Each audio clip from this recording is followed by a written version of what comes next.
ನಾನು ನಿನ್ನೆ ದಿವಸ ಹರಿಹರ ಜಗದ್ಗುರು ಪೀಠಕ್ಕೆ ಪ್ರಥಮ ಜಗದ್ಗುರು ಆಗಿರ್ತಕ್ಕಂಥ ಡಾಕ್ಟರ್ ಮಹಾಂತ ಶಿವಾಚಾರ್ಯ ಗದ್ದುಗೆ ದರ್ಶನ ತೆಗೆದುಕೊಳ್ಬೇಕಂತೇಳಿ 2 ದಿನ ಹಿಂದುಗಡೆನೇ ನಾನು ವಿಚಾರ ಮಾಡ್ತಾ ಇದ್ದೆ. ನಿಮ್ಮ ಮದುವೆ ಕಾರ್ಯಕ್ರಮ ಮನೆ ಗೃಹ ಪ್ರವೇಶ ಇರುವುದರಿಂದ ನನ್ನ ಸಮಯ ಸಿಕ್ಕಿರಲಿಲ್ಲ. ನಿನ್ನೆ ಹೋಗುವಂಥ ಸಂದರ್ಭದಲ್ಲಿ ಅವರೇನೋ ಲೆಕ್ಕ ಕೊಡುವಂಥ ಟ್ರಸ್ಟ್ನವ್ರು ಕಾರ್ಯಕ್ರಮ ಇಟ್ಟಾರೆ ಅಂದಾಗ ಸರಿಯಾಗಿ ತಿಳ್ಕೊಂಡು ಗದ್ದುಗೆ ದರ್ಶನ ತೊಗೊಂಡು ಆ ಕಾರ್ಯಕ್ರಮದಲ್ಲಿ ಭಾಗವಹಿಸಿ ನಾನು ಬಂದಿದ್ದೇನೆ. ಅಲ್ಲೆಲ್ಲ ಬೆಳವಣಿಗೆಗಳು ನಡೆದು ಇವತ್ತು ಅಲ್ಲಿ ಟ್ರಸ್ಟ್ನವ್ರ ಪರವಾಗಿ ಜನ, ಆ ಸ್ವಾಮೀಜಿಯವ್ರ ಪರವಾಗಿ ಜನ ಹಿಂಗೆಲ್ಲ ನಡೆದು ಅದರಲ್ಲೇನು ನಾವು ಆ ಜಗಳದಲ್ಲಿ ಆಗಿರ್ಬೋದು, ಆ ಹೋರಾಟದಲ್ಲಿ ನಾವೆಲ್ಲಿ ಭಾಗವಹಿಸಿಲ್ಲ. ಲೆಕ್ಕ ಕೊಡುವಂಥ ಕಾರ್ಯಕ್ರಮದಲ್ಲಿ ನಾವು ಭಾಗವಹಿಸಿ, ಯಾಕಂದ್ರೆ ನಮ್ಮ ಗುರುಗಳ ಜಾಗ ಭಾಳ ಪವಿತ್ರವಾಗಿರ್ತಕ್ಕಂಥ ಜಾಗ. ನಮ್ಮ ಮಹಾನ್ ಸ್ವಾಮಿಗಳು ಈ ಪೀಠಕ್ಕೆ, ಈ ಸಮಾಜಕ್ಕೆ ಬಹಳಷ್ಟು ಹಗಲಿರುಳು ದುಡಿದು, ಯಾಕಂದ್ರೆ ಒಬ್ಬ ಜಗದ್ಗುರುಗಳಾಗಿರ್ತಕ್ಕಂಥ ಸ್ವಾಮೀಜಿಯವರು, ಪಟ್ಟಾಧಿಕಾರಿಗಳಾಗಿರ್ತಕ್ಕಂಥ ಸ್ವಾಮೀಜಿಯವರು ನಮ್ಮೆಲ್ಲ ಭಾಗದಲ್ಲಿ ಇಲ್ಲಿದೆ ಮನಗುಳಿಯಲ್ಲಿ ಆಗಿರ್ಬೋದು, ಹಳ್ಳಿಗಳಲ್ಲಿ ಲಿಂಗ ಕಟ್ಟೋದಿರ್ತೈತಿ, ತೊಟ್ಲ ಕಾರ್ಯಕ್ರಮ ಅಂತ ಇರ್ತೈತಿ, ಯಾವ ರೀತಿ ಲಿಂಗ ಪೂಜೆ ಮಾಡ್ಕೋತಿರ್ತೀವಿ, ಇವೆಲ್ಲವನ್ನು ನಾವು ಸಣ್ಣ ಪುಟ್ಟ ಕಾರ್ಯಕ್ರಮಕ್ಕೆ ನಮ್ಮ ಸೇವಾದ ಮರಿಗಳನ್ನು ಕಳಿಸ್ತೇವೆ. ಆದರೆ ಮಹಾಂತ ಸ್ವಾಮಿಗಳು ಈ ಭಾಗದಲ್ಲಿ ಸ್ವತಃ ಅವರೇ ತೊಟ್ಲ ಕಾರ್ಯಕ್ರಮಕ್ಕೆ ಹೋಗ್ತಿದ್ರು, ಅವರೇ ಲಿಂಗ ಕಟ್ಟಕ್ಕೆ ಹೋಗ್ತಿದ್ರು. ಅವೆಲ್ಲವನ್ನು ಪರಂಪರೆಯನ್ನು ಉಳಿಸ್ಕೊಂಡು ಬಂದಿರತಕ್ಕಂಥ ಜಗದ್ಗುರು ಡಾಕ್ಟರ್ ಮಹಾಂತ ಶಿವಾಚಾರ್ಯರು ಎಲ್ಲೋ ಒಂಥರ ನೋವಾಗ್ತಾಯಿದೆ ಈ ಗದ್ದಲವನ್ನು ನೋಡಿನೂ ಅಂತ ಮಾತನ್ನು ನಾನು ಹೇಳ್ತೇನೆ. ಒಂದು ಕಡೆ ಆ ಪೀಠಕ್ಕೆ ತಾವೇ ಬರಬೇಕು ತಮ್ಮ ಹೆಸರು ಕೇಳಬರ್ತಾ ಇದೆ. ಇಲ್ಲ, ನನಗಂತೂ ಅದು ಗೊತ್ತಿಲ್ಲ. ಅದು ಜನರ ಅಭಿಪ್ರಾಯ, ಮತ್ತು ನೀವೇನು ಮಾಧ್ಯಮದಲ್ಲಿ ನೋಡಿರಬೇಕು, ಏನು ನಿಮ್ಮ ಜೊತೆ ಮಾತಾಡ್ಯಾರ ನನಗೆ ಗೊತ್ತಿಲ್ಲ. ಅದು ನನಗಂತೂ ನನಗೆ ಕಿವಿ ಬಿದ್ದಿಲ್ಲ. ಇಲ್ಲಿವರೆಗೆ ನನಗೆ ಯಾರೂ ಆಹ್ವಾನ ಮಾಡಿಲ್ಲ, ನನಗೆ ಯಾರೂ ಕರೆದಿಲ್ಲ ಆ ಪೀಠಕ್ಕೆ ಬರೆಯುತ್ತೆ. ಈಗ ಲೆಕ್ಕಪತ್ರ ಕೊಡು ಸಮಿತಿಯವ್ರ ಕಡೆ ನಿಮ್ಮದು ಬೆಂಬಲ ಅದ, ಮತ್ತು ಈಗ ಅವ್ರು ಇದು ಜಗದ್ಗುರುಗಳ ಕಡೆ ನೀವು ಬೆಂಬಲ? ಇಲ್ಲ, ಜಗದ್ಗುರು ಕಡೆ ಅಂತೂ ನಮ್ಮ ಬೆಂಬಲ ಇಲ್ಲ. ಸ್ವಾಮೀಜಿ ನಮಗೆಲ್ಲ ಭಾಳ ನೋವು ಮಾಡ್ಯಾರ ವೈಯಕ್ತಿಕವಾಗಿ ಅವರೆಲ್ಲ. ಈಗ ನಾನು ಇನ್ನೇ ಮಾಧ್ಯಮದಲ್ಲಿ ನಿನ್ನೆ ಹೇಳಿದ್ದೀನಿ, ಇವತ್ತು ಹೇಳ್ತೀನಿ, ಮತ್ತೆ ಅದೇ ಮಾತನ್ನು ಈ ಸಂದರ್ಭದಲ್ಲಿ ಹೇಳ್ತೀನಿ. ನಿಮ್ಮ ಮದುವೆ ಕಾರ್ಯಕ್ರಮಕ್ಕೆ, ಮನೆ ಗೃಹ ಪ್ರವೇಶಕ್ಕೆ ನೀವು ನಮ್ಮನ್ನು ನಾನು ಬೇಡ, ನಿಮ್ಮ ಗೆಳೆಯನನ್ನು ಆಹ್ವಾನ ಮಾಡಿರ್ತೀರಿ. ಆಹ್ವಾನ ಮಾಡಿರಿ ಅಂದಾಗ ನೀವು ಒಂದು ಪ್ರೀತಿಯಿಂದ ಊಟ ಮಾಡು, ಕುಂದರು ಬಟ್ಟೆ ಮಾಡಲಿಕ್ಕೂ ಪ್ರೀತಿಯಿಂದ ಊಟ ಮಾಡು, ಬರ್ರಿ ಅಂತ ಕರೆದ್ರೆ ಅವ್ನು ಖುಷಿ ಆಗ್ತೈತೆ, ನನ್ನ ಗೆಳೆಯ ಕರೆದಂತ ತಿಳ್ಕೊಂಡು. ಇವತ್ತು ಹರ ಜಾತ್ರೆ ಅಂತ ಮಾಡ್ತಾರೆ, ಒಂದು ಸಲ ಅವಮಾನ ಆದ್ರೆ ಓಕೆ, 3-4 ಸಲ ನನಗೊಬ್ಬರಿಗೆ ಅವಮಾನ ಆಗಿಲ್ಲ, ಭಾಳಷ್ಟು ಸ್ವಾಮಿಗಳಿಗೆ ಅವಮಾನ ಆಗೈತಿ. ಕೆಲವೊಂದು ಸ್ವಾಮಿಗಳು ಹೇಳ್ಕೊಳ್ಳೋದಿಲ್ಲ, ನಾವು ಹೇಳ್ಕೊತಾ ಇದ್ದೀವಿ.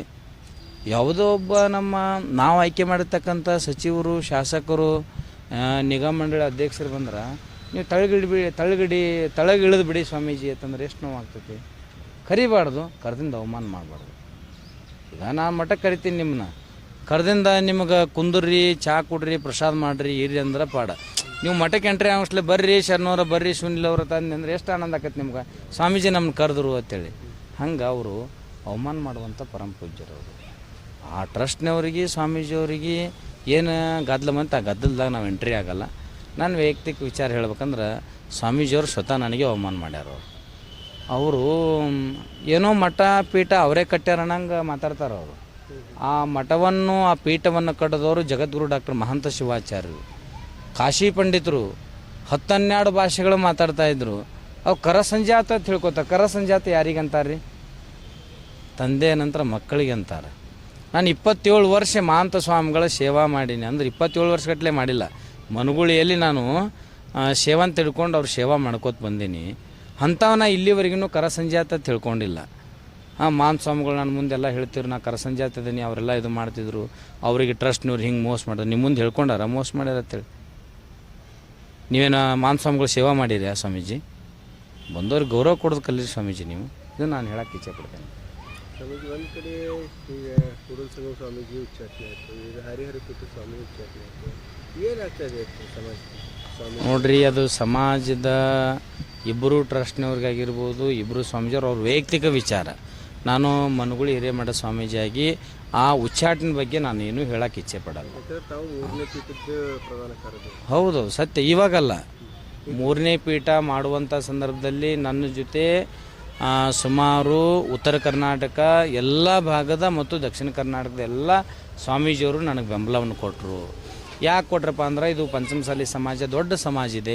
ಈ ಸಮಾಜಕ್ಕೆ ಎಲ್ಲ ಇಬ್ಬರು ಜಗದ್ರೋಳು ಹೋಗೋಕ್ಕಾಗೋದಿಲ್ಲ. ಮದುವೆ ಕಾರ್ಯಕ್ರಮ, ಮನೆ ಗೃಹ ಪ್ರವೇಶ, ಇನ್ನೂ ಬೇರೆ ಬೇರೆ ಕಾರ್ಯಕ್ರಮಕ್ಕೆ 3ನೇ ಪೀಠ ಅವಶ್ಯಕತೆ ಐತೆ, ನಾವು ಮಾಡೋಣ ತಿಳ್ಕೊಂಡು ನಾವೆಲ್ಲರೂ ಕೂಡ ಮಾಡಿದೆವು. ಮಾಡಿದ ನಂತರ ಸುಗಮವಾಗಿ 3 ತಿಂಗಳು ಭಾಳ ಚೆನ್ನಾಗಿ ನಡೀತು. ಆ 3ನೇ ಪೀಠಕ್ಕೆ ಕಾರ್ಯದರ್ಶಿ ರಾಜೀನಾಮೆ ಪೋಸ್ಟಿಗೆ ನಾನು ರಾಜೀನಾಮೆ ಕೊಡೋಕೆ ಕಾರಣ ಯಾರಂದ್ರೆ ವಚನಾನಂದ ಸ್ವಾಮೀಜಿಯವರು. ಹೆಂಗತ್ ನೀವು ಕೇಳ್ಬೋದು. ಕಾನಗೊಂಡ ಬಸವರಾಜ್ ಅಂತೇಳಿದ್ರು, ಅವ್ರು ಲಿಂಗೈಕ್ಯರಾಗಿದ್ದಾರೆ ಪಾಪ. ಅವರನ್ನು ಕರೆಸಿ ಅವ್ರಿಗೆ ಏನೇ ಪ್ರಚೋದನ ಮಾತುಗಳು ಹೇಳಿ, ಮನುಗುಳಿ ಸ್ವಾಮಿಗಳು ನಾನು ಬೆನ್ನ ತಟ್ಕೊಳ್ಳೋದಿಲ್ಲ, ನಾನು ಯಾವುದೂ ಕೀಟನ ಇಟ್ಕೋದಿಲ್ಲ, ನಾ ಶಾಲೆ ಹೊಸ್ಕೋದಿಲ್ಲ, ನಾನು ಪಂಡಿತತ್ವ ಹೇಳೋದಿಲ್ಲ. ಈ ಮೂರನೇ ಪೀಠದ ಟ್ರಸ್ಟ್ ಒಳಗೆ ಮನುಗುಳಿ ಸ್ವಾಮಿಗಳು ಆ್ಯಕ್ಟಿವ್ ಇದಾರೆ, ಗುರು ಪರಂಪರೆಯಲ್ಲಿ ಬೆಳೆದವ್ರು ಅದಾರ, ಸಮಾಜ ಸಂಘಟನೆ ಮಾಡ್ತಾರೆ. ಅವರು ಮೂರನೇ ಪೀಠ ಬೆಳೆಸಿದ್ರಂದ್ರೆ ನಮ್ಮ ಹರಿಹರ ಪೀಠ ಕುಗ್ತೈತಿ. ಅದಕ್ಕೆ ಆ ಪೀಠದಲ್ಲಿರುವಂಥ ಸ್ವಾಮಿಗಳನ್ನೇ ಕಾರ್ಯದರ್ಶಿ ಪೋಸ್ಟಿಗೆ ರಾಜೀನಾಮೆ ಕೊಡ್ಸೋಣ ತಿಳ್ಕೊಂಡು ಕಾನಗೊಂಡ ಬಸ್ಸು ಹೇಳಿ ರಾಜೀನಾಮೆ ಕೊಡಿಸಿದ್ರು. ಅವ್ರು ಬಸವರಾಜವ್ರು ನಾನು ಫೋನ್ ಮಾಡಿ, ಕಾನಗೊಂಡ ಬಸವರು ನಿಮಗೆಲ್ಲ ಪರಿಚಯ ಇದ್ದಾರೆ, ಅವ್ರು ಇಡೀ ರಾಜ್ಯದ ಮಾಧ್ಯಮಗಳು ಗೊತ್ತಿದ್ದಾರೆ, ಅವರು ನಾನು ರಾಜೀನಾಮೆ ಕೊಟ್ಟೆ, ನಾನು ಬೇಡಪ್ಪ ನೀನು ಕೇಳ್ತೀನಿ ಅಂದ್ರೆ ನಾನು ಕೊಟ್ಬಿಡ್ತೀನಿ ತಂದೆ.